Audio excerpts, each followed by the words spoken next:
नमस्कार दोस्तों, स्वागत है आपका 69,000 शिक्षक भर्ती सहित अन्य अपडेट में। तो थर्ड काउंसलिंग को लेकर के अब लीगल टीम भी परेशान है। कारण क्या है कि ट्विटरवार, इसके अलावा जिस स्तर तक मंत्री से मिलना हो, चाहे विधायक, सांसद या अन्य माध्यम से अधिकारियों से मिलकर के भी अब तक थर्ड लिस्ट से संबंधित कोई भी अपडेट ना आने के कारण अब ये फोटो शेयर करते हुए लीगल टीम के सदस्य आर के सिंह ने लिखा है कि आपको संघर्ष के ये दिन तो याद ही होंगे। ये जो संघर्ष का दिन है ये है 22 फरवरी, ये पिछले दिन का है। लगता है 10 मई के बाद कोरोना को एक तरफ रखते हुए फिर से ऐसी हवा चलानी पड़ेगी, यानी कि बिना तबाही मचाए मुश्किल है कि सरकार लिस्ट जारी करे। तो अब लीगल टीम के सदस्य भी आर पार की जंग की ओर इशारा कर रहे हैं। मतलब थर्ड काउंसलिंग, पहले तो कहा जा रहा था कि आचार संहिता खत्म हो जाएगी तो आ जाएगी, अब तो आचार संहिता भी खत्म हो गया है, चुनाव भी खत्म हो गया है, तो भी अब तक न तो मंत्री जी के स्तर से न ही अधिकारियों के स्तर से कोई जानकारी शेयर की जा रही है। लगभग 5 महीने बीत गए हैं थर्ड लिस्ट के इंतजार करते करते, यहाँ तक कि अभ्यर्थी भी परेशान हो गए हैं और लीगल टीम के सदस्य भी। तो आज का हैशटैग कोरोना में मतगणना संभव है, काउंसलिंग असंभव क्यों है, यहाँ पर इसी हैशटैग को शेयर किया जाएगा रात 8 बजे। रीट्वीट का समय विशेष रूप से ध्यान रखें। ये हैं लीगल टीम के सदस्य जो कि उस दौरान थर्ड काउंसलिंग के लिए ही व्यापक संघर्ष हुआ था लखनऊ में ही। पुलिस ने शिक्षक को बेरहमी से पीटा, हाथ पैर फ्रैक्चर। चुनाव ड्यूटी के दौरान बाहर निकले शिक्षक की एक इंस्पेक्टर ने पुलिसकर्मियों के साथ मिलकर के बेरहमी से पिटाई की, जिससे शिक्षक के हाथ पैर फ्रैक्चर हो गए। शिक्षक की ड्यूटी का हवाला देने पर भी इंस्पेक्टर ने अनसुना कर दिया। घायल शिक्षक ने इसकी शिकायत सीडीओ से किया है। तो ये क्या हुआ था यहाँ पर कि आशीष कुमार यादव जी की ड्यूटी पथरदेवा में मतगणना के लिए लगी थी। रविवार को ड्यूटी पर पहुंचे शिक्षक का भोजन पानी समाप्त हो जाने पर वो बाहर लेने के लिए निकले थे पानी और भोजन, लेकिन उनके ऊपर इंस्पेक्टर ने लाठी चला दिया। दुर्व्यवहार को लेकर के शिक्षकों में काफ़ी आक्रोश है। शिक्षकों का कहना है कि पुलिसकर्मियों का शिक्षक के साथ इस तरह का व्यवहार निंदनीय है। मतदान करा के लौटे गर्भवती शिक्षा मित्र की मौत, शिकायत गर्भवती होने का प्रमाण पत्र देने के बावजूद नहीं कटी ड्यूटी। अस्पताल में बेटी को जन्म देने के बाद कुछ ही घंटों में हो गई मौत। 6 महीने से ऊपर की 96 गर्भवती महिलाओं की ड्यूटी काट दी गई थी। आयोग के निर्देश का चुनाव में पालन किया गया। अगर कोई कह रहा है तो आरोप गलत है, ये कहा है अनुज मलिक सीडीओ ने।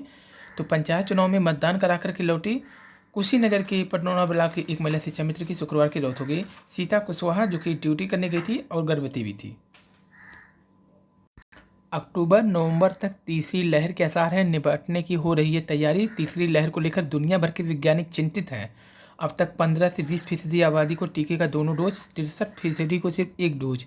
कोरोना संक्रमण को देखते हुए तीसरी तैयारी में लगे हैं सब। वहीं सिपाही भर्ती 2018 का दूसरे बैच का प्रशिक्षण जून अंत में कराने की तैयारी है। मई के अंत से होगी मौजूदा बैच की रिक्रूट्स की पासिंग आउट परेड। शादी में उत्पात करने वाली डीएम शैलेश पद से मुक्त कर दिए गए हैं। भारी पड़ी अकड़, मुख्य सचिव को पत्र लिख खुद ही पद मुक्त होने का भी किया था अनुरोध, यानी कि उन्हें भी आशंका हो गया था कि उनके ऊपर कार्रवाई होगी, इससे पहले वो खुद भी पद मुक्त हो गए।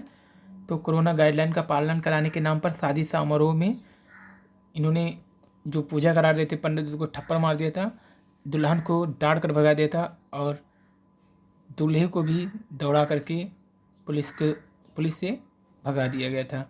जो बाराती खाना खा रहे थे उनके ऊपर लाठीचार्ज हुआ था। तो यानी कि चूँकि संख्या में कम थे तब भी इसके बावजूद डीएम की इस कृति के खिलाफ जमकर विरोध हुआ था पूरे भारत में। तो उल्लेखनीय है, शैलेश कुमार द्वारा शादी समारोह में उत्पात मचाने की घटना वीडियो देश भर में वायरल होने के बाद से उनकी जमकर थू हो रही थी। इस मामले में विभागीय जांच भी चल रही है। 26 अप्रैल की रात अगरतला के मणि कोर्ट में 2 शादी समारोह के दौरान डीएम ने जमकर उत्पात मचाया था। शामिल महिलाओं पुरुषों से अपहृतता करके उन्हें हिरासत में लिया। शैलेश ने दूल्हा दुल्हन और पंडित के साथ भी जमकर बदसलूकी की। उनके साथ चल रहे पुलिस वालों ने डंडा से मेहमानों की पिटाई की। एक महिला ने जब कार्यक्रम की अनुमति का कागज दिखाया जो कि डीएम ने खुद सिग्नेचर करके उन्हें सौंपा था, उसे भी फाड़कर उस महिला के मुंह पर दे मारा। तो पूरे भारत में जमकर विरोध हुआ था इनका। हालांकि लिखा मैंने उस रात जो भी कुछ किया मैं उस पर अडिग हूँ, अभी भी डीएम की जो अकड़ है वो नहीं गई है। और झोपड़ी में रहने वाली बंगाल विधानसभा चुनाव में महिला विधायक की जिसकी चर्चा हो रही है, अनुसूचित जाति की चंदना बावरी 30 वर्ष, जिसके पास सिर्फ संपत्ति के नाम पर एक झोपड़ी है और इसके अलावा उनके पास कुल नगद नहीं बल्कि कुल मिलाकर के पूंजी अगर जोड़ेंगे तो 31,985 रुपये, जबकि कुल बैंक बैलेंस के पास 6,335 रुपये है। तो बांग्लादेश में 2 सप्ताह का लॉकडाउन, नेपाल ने सभी तरह से उड़ानें रद्द की, चाहे घरेलू चाहे वो। वही थाईलैंड में भी हालत ख़राब है। यहाँ पर देखिए बेड तैयार कर लिया गया है। कोरोना से जंग जीतने के लिए दिल्ली में भी गुरुद्वारा रकाबगंज साहिब में तैयार किया गया अस्थायी कोविड-19 केयर सेंटर। यहाँ ऑक्सीजन सपोर्ट के साथ 200 बेड का इंतजाम है। सोमवार को इसमें बेड और अन्य जरूरी चीज़ों को व्यवस्थित किया गया। ये है दिल्ली की गुरुद्वारा। और 300 से 400 एक्सरे कराने जितना घातक है सीटी स्कैन। और ट्विटर वार में प्रतीक्षा सूची जारी करने के लिए लगातार अभ्यर्थियों का व्यापक अभियान चल रहा है। ये उस समय शादी समारोह में उत्पात मचाने वाले डीएम पर कार्रवाई की तैयारी, और आज उन पर कार्रवाई कर भी दी गया है। ये है डीएम महोदय। और वायरल इस समय सबसे बड़ा उड़ीसा में जब गंजम जिले के कलेक्टर विजय मिश्रा सरकारी अस्पताल में एडमिट कोविड पेशेंट को देखने पहुंचे तो नहीं आया वो मिला जो अस्पताल के बिस्तर पर भी अपनी सीए की एग्जाम की तैयारी कर रहा था।